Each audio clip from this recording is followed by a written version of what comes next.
خدا کی رحمت ہوتی ہے اور غلبہ خدا میں مستغرق کر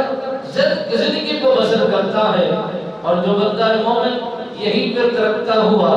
زندگی کو بسر کرتا ہے اور تحفظ کا اپنا ورد پکا لیتا ہے، تو ہر کام سے پہلے اعوذ باللہ من الشیطان الرجیم پڑھتا ہے اور بسم اللہ الرحمن الرحیم رحمت کی امید رکھتا ہے۔ تو نبی رحمت سرکار نے فرمایا وہ بندہ مومن ہر میدان میں، ہر منزل پر، ہر راستے پر کامیابی کی طرح رواں دواں رہتا ہے۔ رسول اللہ صلی اللہ علیہ وآلہ وسلم سرکار کی غلام فرماتے ہیں، حضرت حسن راوی ہیں، آپ سرکار نے فرمایا، نبی رحمت سرکار نے فرمایا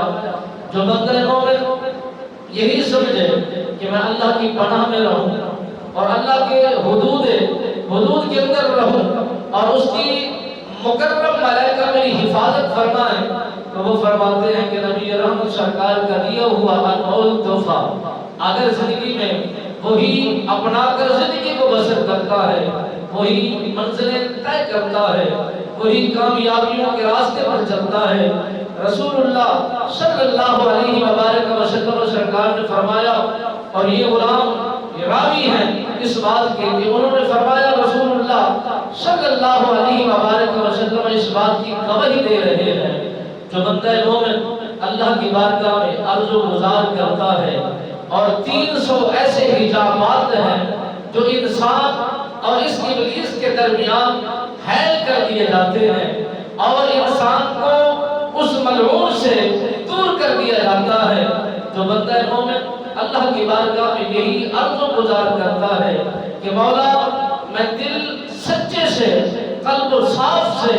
تیری بارگاہ میں رجوع کر رہا ہوں اور اس ملعون سے پناہ کی طلبگاری کی دعا کر رہا ہوں، مہربانی فرما دیجئے، مجھ پر رحم و کرم کے دروازے کھول دیجئے اور میری حفاظت کی ذمہ داری خود اٹھا لیجئے۔ نبی رحمت سرکار نے فرمایا جو بندہ مومن سچے دل کے ساتھ اللہ کو گواہ بنا لیتا ہے، اللہ کو اپنا وکیل مقرر کر لیتا ہے، اعوذ باللہ من الشیطان الرجیم کے ورد پکا لیتا ہے اور بیماری سے دور نکلتا ہے، خطاؤں سے دور نکلتا ہے، غلطیوں سے دور چلا جاتا ہے اور جھگڑے فسادات سے دور چلا جاتا ہے، انسان اور اس ملعون کے مکر و فریب سے دور چلا جاتا ہے، وہ انسان کامل منزل کی طرف رواں دواں ہو جاتا ہے۔ لفظ دکھنے میں چھوٹا سا ہے، جو اس کے مراتب ہیں، جو اس کے اجر ہیں،